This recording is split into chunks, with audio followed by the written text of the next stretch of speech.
In today's breaking story, an FBI agent just defied Donald Trump's orders and got an instant surprise. That's right, Donald Trump continues to retaliate against anyone he disagrees with.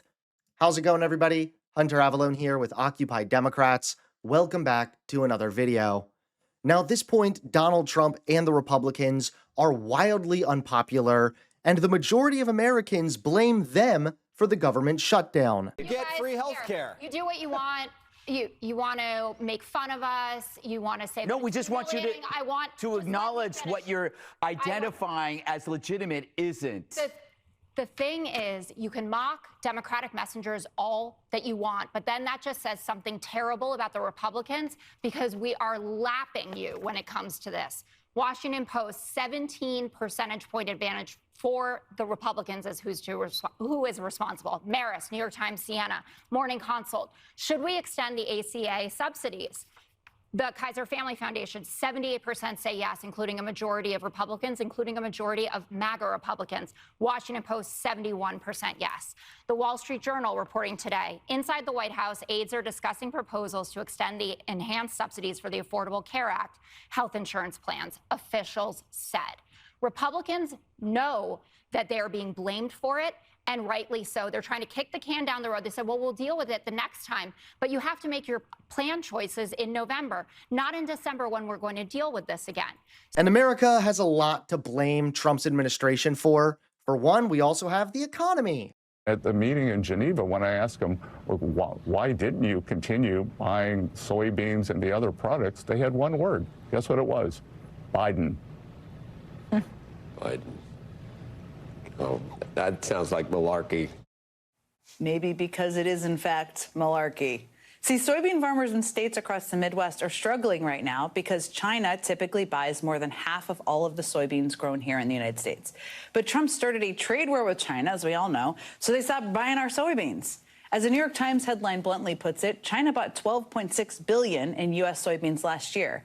Now it's zero. Trump didn't just start the problem. He is now actively making it worse. That's the president of Argentina, and he is one of Trump's biggest cheerleaders and allies.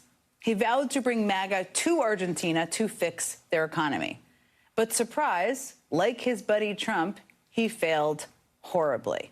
And so last week, Scott Bessent, of all people, announced that the Trump administration would use $20 billion in U.S. tax dollars to bail out Argentina. And now an FBI agent just defied Donald Trump's orders, and he got an instant surprise. That's right, take a look at today's top story. Now, we have breaking news.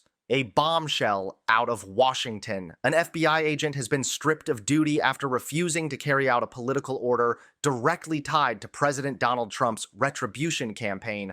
Here's what happened.